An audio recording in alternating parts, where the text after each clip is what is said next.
اتنا مضبوط رشتہ ان لوگوں نے بنا لیا کہ جب ان کے نام آتے ہیں تو ہماری گردنیں جھک جاتی ہیں۔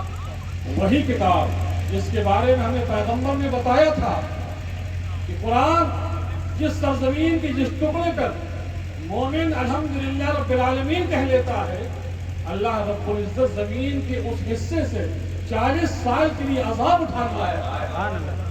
آج وہ قرآن میں نہیں پڑھا جاتا ہے۔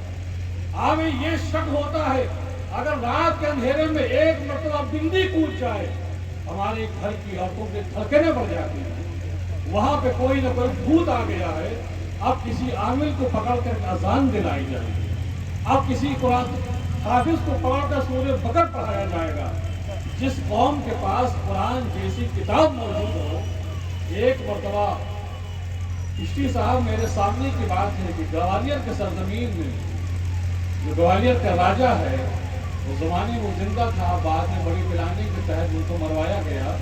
اس نے ایک بات کہی تھی، اس نے کہا تھا کہ حیرت ہے جس قوم کے پاس پیغمبر اعظم جیسی سیرت موجود ہو، جو زندگی کے ہر پہلو کی رہنمائی کرتی ہو، اور جس قوم کے پاس قرآن جیسی کتاب ہو، آج وہ قوم ایسا لگتی ہے کہ چوراہے میں کھڑی ہو گئی ہے، اس کو اپنی منزل نہیں معلوم کہ اس کو جانا کہاں ہے۔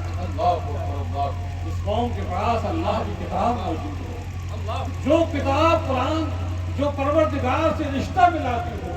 پیغمبر نے ارشاد فرمایا تھا جب مومن قرآن پڑھتا ہے تو ایک سرا مومن کے ہاتھ میں ہوتا ہے اور دوسرا سرا دست قدرت میں ہوتا ہے۔ سیدنا اسید بن حضیر قرآن پڑھتے ہیں، ان کا گھوڑا بدکنا شروع ہو جاتا ہے، وہ قرآن بند کر دیتے ہیں، پھر وہ بدکنا بند ہو جاتا ہے، پھر شروع کرتے ہیں، پھر بدکنا شروع ہو جاتا ہے، وہ قرآن بند کر دیتے ہیں۔ کہیں ایسا نہ ہو یہ گھوڑا میرے بیٹے یحییٰ کو کچل دے۔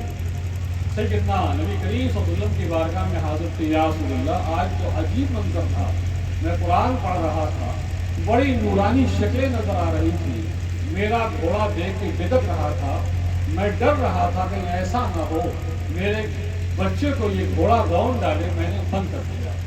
آقا کریم فرماتے ہیں کہ اسید تم نے بڑا غضب کر دیا، اگر تم قرآن پڑھتے رہتے آسمان کے فرشتے زمین پر اتنے اکٹھا ہو جاتے کہ صبح مومنین ان کو ظاہری آنکھوں سے دیکھتے۔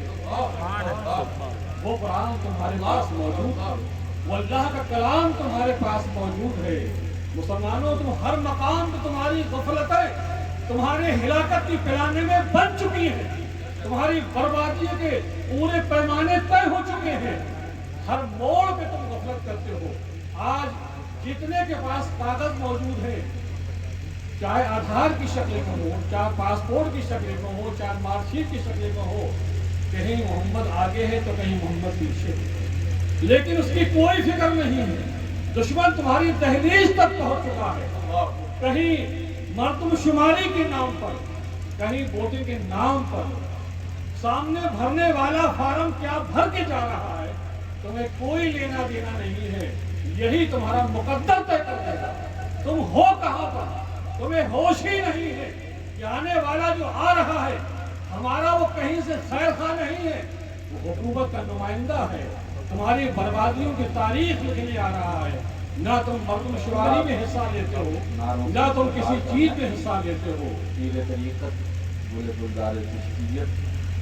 آپ لوگ کھڑے ہو جائیں، ادب اور احترام کے ساتھ کھڑے ہو کر کے استقبال کر رہے ہیں۔ نعرہ تکبیر! اللہ اکبر!